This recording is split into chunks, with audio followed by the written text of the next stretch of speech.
Hi, this is Team Tucker, and we're gonna show you how our portfolio works. Okay, firstly, um, let me log in our MySQL database.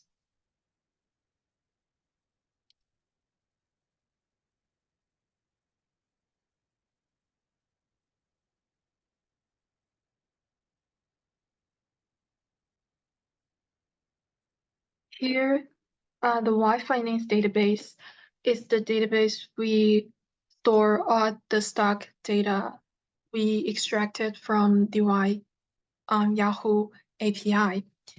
And let us see the tables. Oh,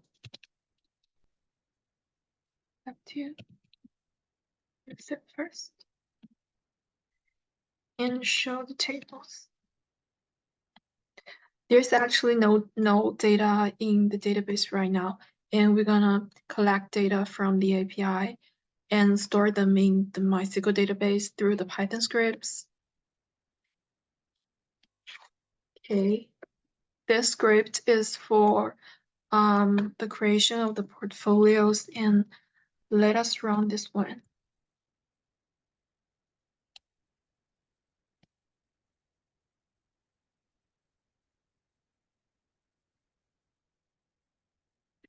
Okay, here we can see the functions of the scripts include three parts. The first one is to create a portfolio with the name the user input. And the second is to include specific stocks into the portfolio and also the date range. And the third function is to display the portfolio the user just created. So the first step, we have to type in the portfolio name.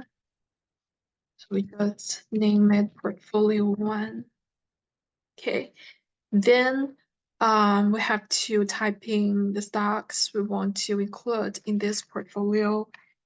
And let me just type in some randomly. Okay, and then we have to type in the start and end date, which is also the date range. We want the stocks data to be within. So just typing some random date.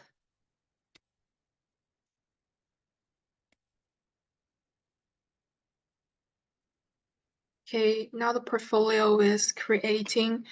We can see from here the program tell us the invalid and valid stock names. I think this one, it should be AAPL instead of APPL. So the APPL is detected as invalid stock names here. And these two are just valid symbol names. And also the portfolio one has been created successfully. And the third function here is we can choose if we want to see the detail of the portfolio. So we just say yes here. And now the program output the table of the stock data we fetched from the Yahoo API. Here is the symbol, which is the stock name, the AMZN and the good, these two valid symbol names, and date. We type in here, date range included, and these prices and volume. And now we can also go to the MySQL page to see what happens here.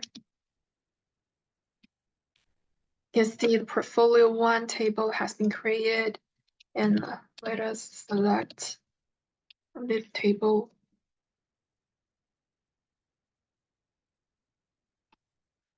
Okay, the table here is actually the same as the data displayed in the terminal. So this actually means our Python scripts works well with the MySQL database. And okay, we can also create another one here and go through it very quickly.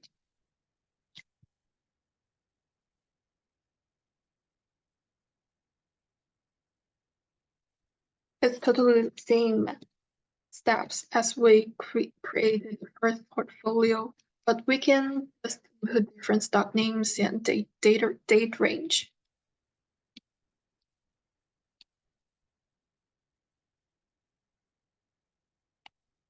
Okay.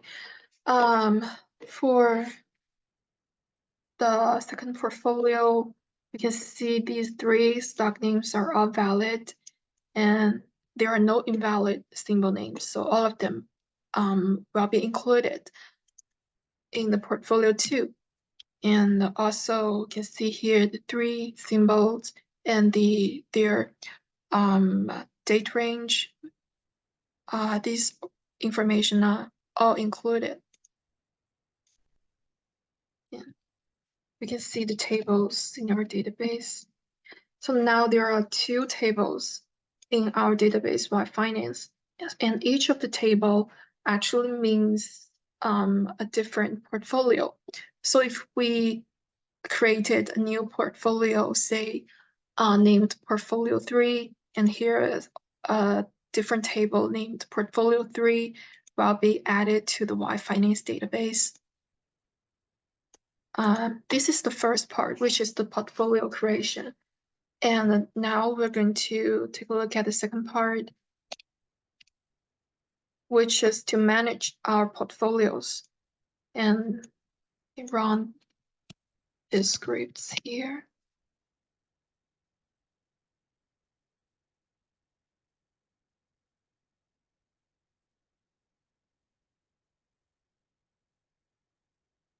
The management of the portfolios also include the three functions. The first is to allow user to add stocks to the portfolio they selected, and also to remove stocks from the portfolios and display all the portfolio information. Here, the program already displayed the information of all the portfolios in the database. And the first portfolio is the first one we created just now. And the stock list that is also what we just typing in the first part. This is the second portfolio with the creation time of it. And now we have to type in the specific portfolio name which we wish to manage. So let us just manage the first portfolio, for example. Type in the name.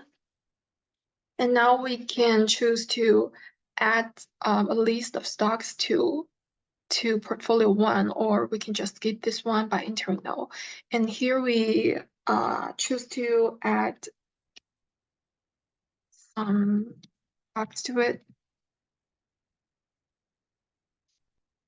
See here, it also lists out the invalid stock symbol and the valid stock symbol. The MSFT is valid, so this one will be included to the portfolio 1. And here we can remove stocks as well, or we can just skip this one. So I choose to skip this one here. And now we can choose to see the details or the portfolio information again. You can see here the portfolio 1 we just managed. We added the MSFT stock to be included, so it appears on the stock list. We can go to the MySQL database to see if it really was added to the portfolio table.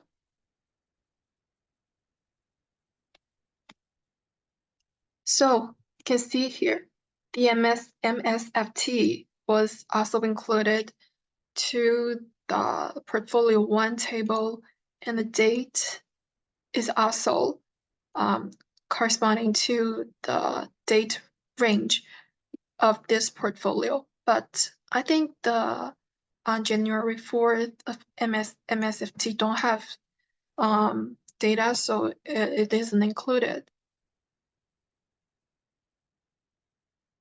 And we can also manage the second portfolio and see what happens. Okay, we just showed the add function just now, so we skip this function and we take a look at the remove function. For the portfolio 2, we have three stock name here. And for example, if we choose to remove all of them and see what happens. Okay, and the stock was deleted from portfolio 2. And let's see about portfolio information. Here we just manage portfolio 2, and now from the stock list, we can see the stock list is empty now because we've just deleted all of them from the stock list. And also take a look from the MySQL database.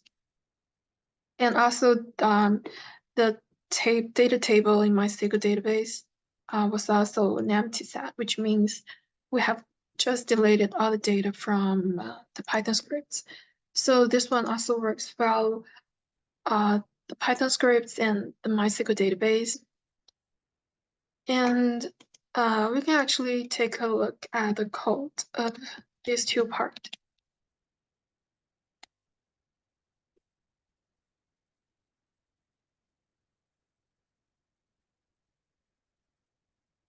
First script is the portfolio's creation. Okay. We actually use the SQL Alchemy packages and the MySQL connector basically for managing the database. And we fetch data from the Yahoo API here, as you can see, and store them into a stock, which is the data frame actually. And we also process this data frame so it can and as well as just rename the columns to be more readable. And we use ToSQL a method of the SQL Alchemy packages to put the data frame into the MySQL data table. And for displaying the data of a specific data table, we use the pretty table packages. Because if we don't use this one, the output will be like some lists of data instead of the pretty table here. So so we use the pretty table package here to make our output more readable. And for the portfolio management scripts, we just divide the functions into a separate part. For example, this is the adding part, and this is the remove part, and show all the details of the portfolio in this function. And this is basically what we did for collecting the data from the Y-Finance Yahoo API and managing our portfolio. Next, I'm going to talk about the processing parts of the stock data. It's actually embedded in the portfolio creation and management part. So just show the function of handling the stock data. The data process of stock data is basically about handling the missing data. And in this part, we create two matrix, which is the percent change and the daily return matrix to help us fill up the missing data. And So that is basically what we did for the part 1 of Lab 3. Thank you for your watching.